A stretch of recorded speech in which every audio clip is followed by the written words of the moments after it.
হ্যাঁ, আমরা আজকে ট্রান্সলেশনে মনে হয় সেকেন্ড ক্লাস না, যে কোনো মানুষের, যে কোনো যারা those who have interest to learn English or to speak in English, they must conclude in their daily life translation, a basic way to be the egg or to be the pro of English.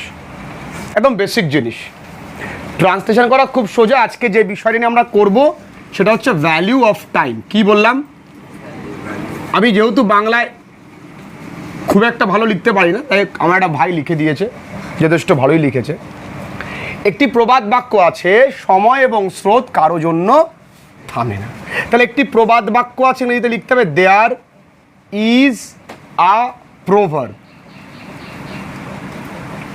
বা আমরা এরকম লিখতে পারি দেয়ার গোজ আ proverb. আমরা এমনও লিখতে পারি there is a saying. কি লিখতে পারি? There is a saying. কি লিখতে পারি? আমরা কাউকে বলতেই পারি, hey, you know there is a saying, then time and tide waits for none, so you should not waste any of your time, give lot more importance to every moment, তাই না? আমরা বলতেই পারি কাউকে। তাহলে there is a proverb, but there goes a proverb, but there is a saying that যে time and tide, এটা আমরা অনেক সময় রাইট ভার্ব ফরমেশনের ক্ষেত্রে করেছি, time and tide waits for none. কিন্তু তোমরা জানো বর্তমান গ্রামার কি বলে? টাইম অ্যান্ড টাইড ওয়েটস লিখতে না, বলে লিখতে ওয়েট। একটা বিরাট তর্ক রয়েছে এর মধ্যে। বর্তমান গ্রামার বলে যে টাইম অ্যান্ড টাইডের ওয়েটস লিখতে না, লিখতে বলে কি? ওয়েট। এর বিরুদ্ধে বা এর সপক্ষে কি গ্রামার তোমাদের পরে বলবো। কে আবার ফোন করে? দেখ তো কে ফোন করেছে। সময়ের মূল্য হয় অনেক বেশি। তাহলে সময়, টাইম হ্যাজ গ্রেট কি আছে? মূল্য আছে, value. Time has great value. সময়ের আছে অনেক মূল্য, তাই না? আমরা পুনরায় অর্জন করতে পারি। কারা পারে? আমরা, উই। তাহলে পারি, উই ক্যান। পুনরায় অর্জন করা, রিগেইন। হারিয়ে যাওয়া অর্থ লস্ট ওয়েলথ।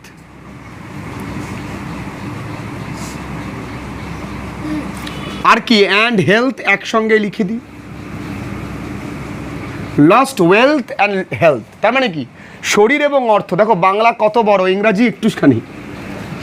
আমরা we can Regain lost health and wealth পারি, কিন্তু পারি না but we can not get back, আমরা ফিরে পাই না লস্ট টাইম, হারিয়ে যাওয়ার সময় আমরা ফিরে পাই না। ক্লিয়ার? আমরা ঘড়িকে বন্ধ করতে পারি। তাহলে পারা, ইংরাজি উই ক্যান, এগুলো মোডাল ভার্ব। প্রত্যেকটা গ্রামারে নিয়ে ডিটেলে ভিডিও আসবে। উই ক্যান একদম তোদের ক্লাস করাতে করাতেই করবো, তাহলে তোরাও শিখতে পারবি। এবং আমি বলি তোদেরকে, যদি কেউ ইংরেজিতে কথা বলতে চায়, জাস্ট আমাকে গিভ মি 3 months, আমি তোকে ইংরেজি কথা বলা শিখিয়ে দেবো, ইজিলি বলতে পারবে 3 months। সো আফটার মাধ্যমিক তোরা জাস্ট আমাকে 3 মাস দিবি, তোরা অনেক ভালো ইংরেজি বলতে পারবি। উই ক্যান স্টপ, কিছুই না, একদম খুব সহজ করে ইংরেজি বলা যায়। We can stop the clock, বা কি? ওয়াচ।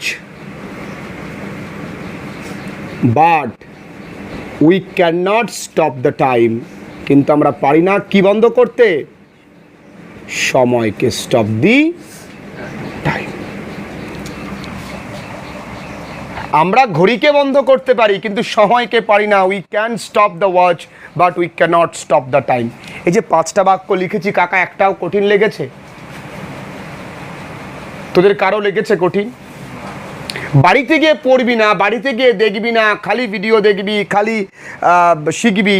বাড়ি গিয়ে পড়বি না, বাড়ি গিয়ে ভিডিও বানাবি, টিকটক বানাবি, তা কখনো শিখতে পারবি? পারবি না। আজকে যাতে পড়া দেবো তাই কিন্তু পরের দিন আমি পড়া চাই, তাই না? চলো লিখে নাও, পরের 5টা বাক্য লিখবো আমরা। বাদ বাকি ট্রান্সলেশনগুলো ছ নাম্বার বাক্য কি আছে, কথা নয়। আমরা অবশ্যই প্রত্যেক মুহূর্তের সৎ ব্যবহার করব। বানান বাংলা ভুল হতে পারে, ওই নিয়ে সমালোচনা করবার কিছু নেই, শেখো। তাহলে আমরা অবশ্যই must use the best of every time. We must use the best of every time. আমরা প্রত্যেক সময়ের মানে সব থেকে সৎ ব্যবহার, এখানে তো সৎ মানে অনেস্ট ইউজ লেখা যাবে না। সময়ের সঠিক ব্যবহারই সফলতার সঠিক চাবিকাঠি। তাহলে সময়ের সঠিক ব্যবহার, তাহলে এরকম লিখতে পারি প্রপার, খুব কঠিনও লিখতে পারি ইউটিলাইজেশন অফ টাইমস, এমনও লিখতে পারি। আমরা এবার লিখি proper use of time is the কি টু সাকসেস, ইজ দ্য কি টু, সবসময় সহজ লিখবো, আমি কঠিনও লিখতে পারতাম যে proper utilisation of time is the secret behind the success.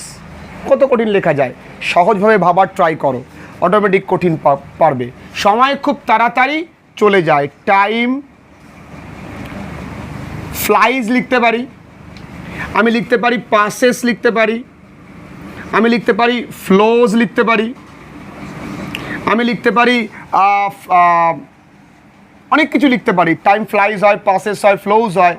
Swiftly, SWIFTLY, তাড়াতাড়ি। র্যাপিডলি, ফাস্ট, কত কিছু হয়। সুতরাং প্রত্যেক মুহূর্তকে আমরা সমানভাবে গুরুত্ব দেব। সো কারা দেবে, আমরা উই মাস্ট কি দেব, গিভ কি দেব, ইম্পর্টেন্স, গুরুত্ব, টু এভরি মুমেন্ট, তাই না, এভরি মুমেন্ট, প্রত্যেক মুহূর্তকে, টু এভরি মুমেন্ট। আমাদের জীবন হয় খুবই স্বল্প, আওয়ার লাইফ